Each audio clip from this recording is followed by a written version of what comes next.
Happy Tuesday. It's a beautiful day in Daytona. We are in between showers and I am sitting in my car on the phone because I got to share this. In my time of life, all right, I'm going to be 55 this year, so I'm like officially going to be an oldster.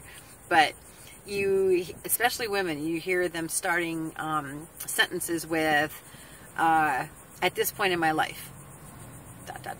At this point in my life, I'm not ready to deal with guys. Or at this point in my life, I'm writing my own story. Or I'm going to, you know, fill in the blank. There's like lots of things that end in that. But here's my thing. It shouldn't have to wait to this point in your life. I think there's something really special about being here right now.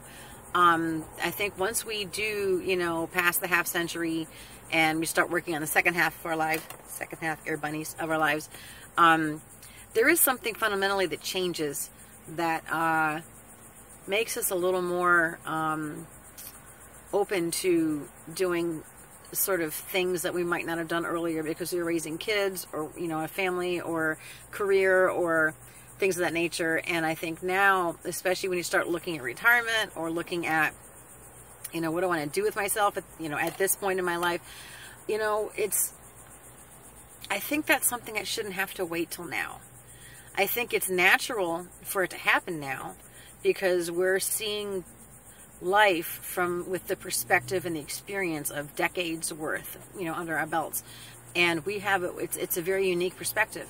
However, I believe it's important for, you know, especially women, you know, when you're, you know, teach your daughters, plan your lives for enrichment, plan your lives to, you know, find passions. Don't just, you know, we teach them, you know, go through high school, you know, plan on going to college, or, you know, we gear them towards college, gear them towards careers, find something you want to do. But I think it's not just all making, you know, finding where you want to make the money, where you know, that is important, and you want to have passion in that as well. But I think teaching our kids and our daughters to find other things that excite and ignite our passions. Finding, it could be anything from making jewelry to setting goals of, you know, seeing the world, traveling. But don't just make it a pie in the sky thing. Help them to understand that, for example, traveling. I believe we're on this planet to see everything. It's a beautiful place. And I think that we should see as much as we can. Nothing against people who are born in one town, stay there their whole lives, grow up with their kids and their families and their friends. That's great too. But in my head, in my reality, I think that we should go and see every darn thing. So, you know, but teach your kids that there's so much out there, and don't just make it sort of a someday I'm going to do this thing. Set goals, you know, help them save to do the things that they want to do.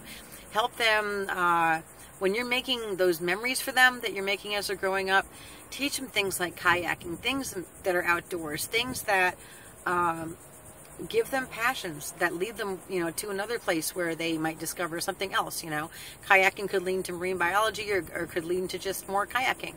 But the whole expression of, you know, at this point in my life, I just, you know, honestly, it's taken me 50 plus years to realize that I could have taken care of myself better. I could have fed my soul much better.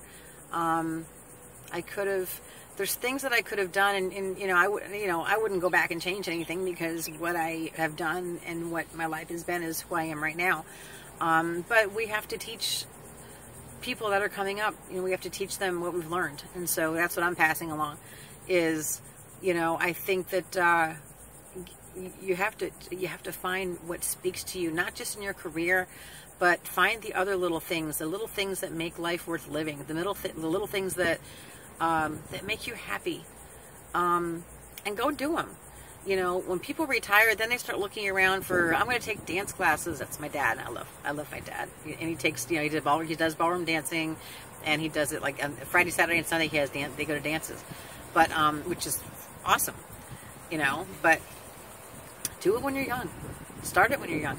Don't wait till you retire and then look around and try to decide, okay, what fun things do I want to do? Find the little fun things, you know, and even if it's not, you know, even if it's, they don't have to be expensive things, you know. I mean, they have, you know, you can take classes in just about everything in the world. There's, I mean, if you want to be crafty, I mean, Michaels has classes that you can go to.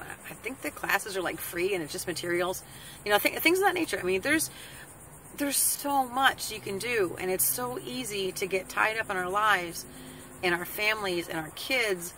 And there is, you know, we're taught, especially as women, that when we're taking care of our families, that's our priority and that's what we have to do. And I think we take that ball and run with it and make it everything to the detriment of ourselves for decades till the kids are up and grown.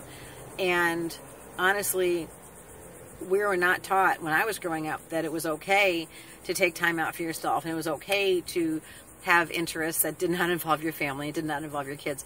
You know, everything was supposed to be family and kids. So I think, you know, we're in a new place right now as human beings and as people and as a society.